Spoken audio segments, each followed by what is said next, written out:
This is the FM Gold channel of All India Radio. In the program News Analysis, now we bring you a discussion on nation's security scenario after 26/11 attacks. The participants are Avinash Mohinani, security analyst, and Sudhi Ranjan Sen, journalist.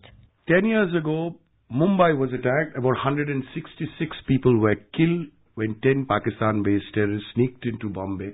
Over 300 were injured. The entire country, so to say, was held ransom. What has changed since 26/11? How better is India prepared? Mr. Avinash Mohinani, let me begin by asking you, sir, from 26/11 to today, how well prepared are we? The basic thrust of our preparedness starts from the external dimension of the attack that took place on Indian soil. The first and the foremost is the origin of the terror, which is Pakistan. And what we have done is successfully through using the international leverage, we have put Pakistan on notice that any such kind of attack in future would not be tolerated and could invite severe reaction from or retaliation from the Indian side. So the message is loud and clear to the Pakistan that you can't do it again and get away with it. The world has impressed upon Pakistan. It's still trying to pressurize Pakistan to close down terrorist sanctuaries. It's asking them to wind up the terrorist groups. It is also pressurizing Pakistan to basically mend its ways and also to bring the perpetrators of Mumbai attacks to book. And besides, we have support in the UN where certain terrorists have been declared as the UN declared terrorists, which includes Hafiz Mohammad Saeed also, who was the main mastermind behind the 26/11. So one is on this point. And then if we move from Pakistan towards our side, the coastal security assumes a secondary importance because of the penetration that they had through the security net of the Navy and the Coast Guard. So coastal security has been entrusted to the border communities. Border communities have been involved. They have also involved the local police stations. The police stations have been given wherewithal for patrolling the high seas and reporting any such kind of any new people traveling or new kind of things coming in. They have also developed relationship. The police and the paramilitary and the forces have developed relationship with the local fishermen on the boat, on the coastal areas, so that when they are on the high seas, they can at least keep informing us. Transponders have been provided to the boats so that they can communicate and they can show their location. So this is the second tier of defense. And then in case they cross that net and still they land up on our side, then the first responder obviously would be the police force. And the police force has been given a lot of new weapons, training, movement vehicles. There are so many things that have been given to police to be better prepared for next eventually if it happens. While you say that, yes, a lot of things have happened. You've had the coastal radars coming up. You have the AIS, the automatic identification, system, so to say, coming up to identify whether the ship which is coming in is a friend or a foe. But the problem still perhaps remains trawlers which are less than 20 meters because we still haven't yet perfected that. We are still in trials. Is that a major concern? Yes, this would be, but in a country as vast as India with so many kind of communities living on the coastal areas, it's not possible to have a very straitjacket kind of thinking. So wherever these issues are there, the issues have been worked out to the local fishermen community and they have been briefed adequately, and as such, after seeing what happened in 26/11, everybody is a patriot and everybody wants that it should not be repeated. So the alertness overall is much, much better than what we had 2008. Moving on, from 2008, we have also seen, as you mentioned, the NSG hubs coming up across the country. The NIA, the National Investigative Agency, was formed after the 26/11 attack, and it is only to look at terror cases and terror-related cases. As an expert and as a practitioner of counter-terrorism, which you have done for very long, how do you see the NIA coming up, sir? It came out very well. In fact, some of the major terror cases were handed over to it because at the central level, the Central Bureau of Investigation is more concerned about the corruption cases and also certain specific criminal cases which are entrusted to it. And they don't have the database of terror networks which it was thought that the NIA would build. NIA has done extremely well, and they have investigated several cases, including those from J&K. Also, the Pathankot case was investigated by them. The Uri case was handed over to them. So many sensitive cases have been handed over to NIA, and I think they have done pretty well in investigating all those cases. So moving on from the NIA, one of the other things that happened was that Navy was made or given charge of coastal security. It was made responsible for it. Because we saw in 2611 there was this, slipping through the gaps as to who's responsible. But even, while that is a great move, should there be some kind of a clear directive as to, in case of a counter-terror situation like we saw in 2611, clear directives as to who's responsible for counter-terror operations and all the resources therefore lie into their pocket and they decide. Is something like that required? It is almost in the existence in the sense that the Navy is the lead force when it comes to the seas.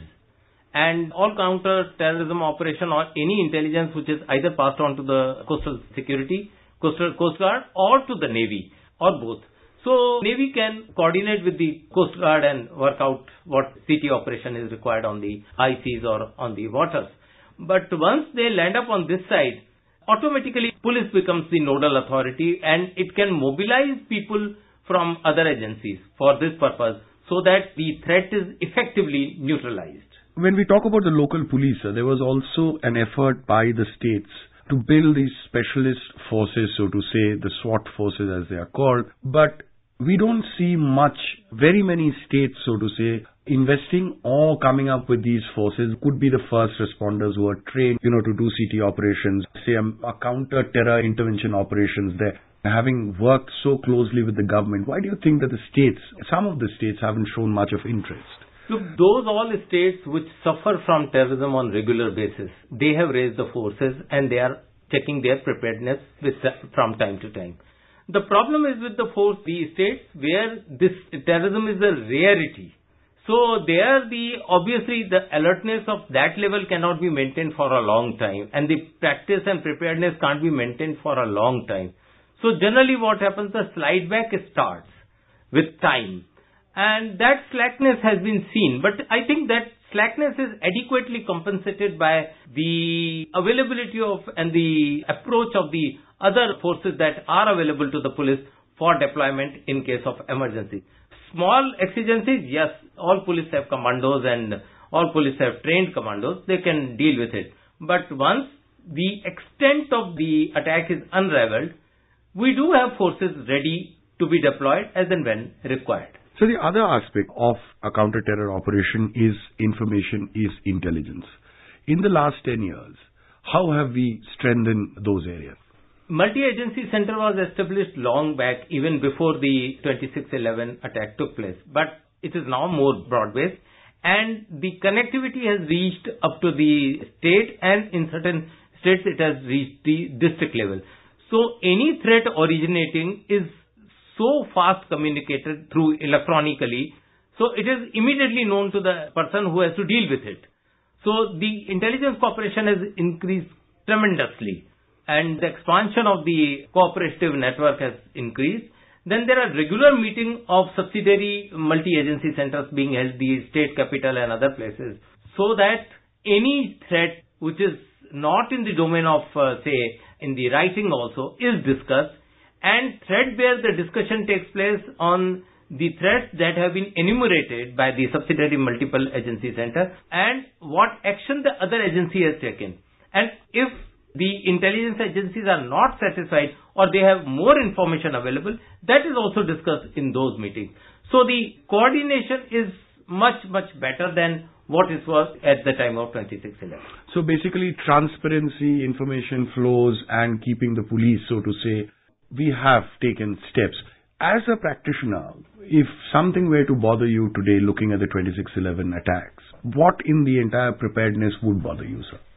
The most bothersome is the surprise that the terrorists have. And that is very difficult to predict, because they can land up, we have developed so much of coastal security, but they can land up from any side. They can travel via border also. Unfenced areas are there. They can travel via border and suddenly land up in Delhi or any other place. So the surprise is with them. The problem is, if the surprise is with them, are we prepared to deal with that surprise? Initially, yes, there will be losses because of the surprise.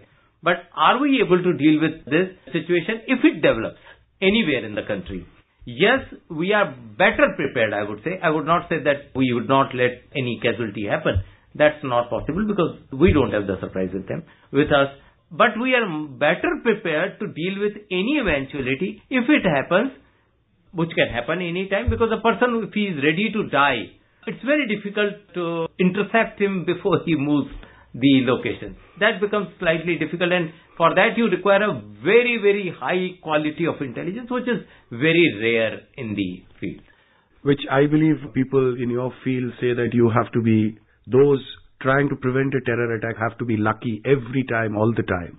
Whereas the terrorists have to be lucky just once, which is true. Absolutely. Which is, just gives out the odds what you are fighting. Pakistan was also part of what you handled. As you were mentioning initially, that, there's a lot of pressure that was brought onto Pakistan diplomatically. And we've made it very clear that if you repeat it, our reactions are going to be perhaps cannot predict, and which we did with the surgical strikes after Pathankot. We gave that indication or gave a sample of that. I want you to explain, why do you think Pakistan, despite all this, hasn't gone through with the trials and put these people behind bars? Look, it would require a total paradigm shift in the policy of Pakistan, how to deal with its neighbors. Pakistan is not doing only with India, it's doing with its neighbor Afghanistan also. So the problem is that Pakistan's security narrative has this inbuilt issue that they have to use the proxies in dealing with India and Afghanistan, both countries. Now, till they change that paradigm, they would be requiring services of these religious groups, because it is only on the basis of certain people that they can recruit the youth who could be used for such kind of operations like 26/11. So, Pakistan would take action only when it becomes abundantly clear to Pakistan that it is becoming counterproductive for them to sustain these groups. It has not happened so far. When will it happen? Whether it will happen? It's difficult to predict at this point of time, the way things are going on. If you have seen that the recently concluded elections in Pakistan, Hafiz Mohammad Saeed and his party was allowed to contest elections, although they did not get many votes because people are not very fond of these groups in Pakistan also. But the army tried to mainstreamize these groups so that they become part of the normal narrative rather than being classified as terrorist groups. There have lots of changes have happened after 26/11. We have the Navy, which has been designated as the main force, the AIS system, the radars, the strengthening of the NSG is happening. But the element of surprise, so to say, still remains with the terrorists. And that is what we have to keep trying and defeat. Nonetheless, there have been very, very positive steps that have happened. And perhaps we've also been able to thwart very many attacks which we don't in the public domain that is not known. Thank you very much, sir, for sparing time and joining us. Thank you very much. You are listening to a discussion on nation's security scenario after 26/11 attacks. The participants were Avinash Mohinani, security analyst, and Sudhi Ranjan Sen, journalist. This program was produced and presented by the News Services Division of All India Radio. This program is also available on our website newsonair.nic.in. You may email your opinion about this program at airnsttalks@gmail.com.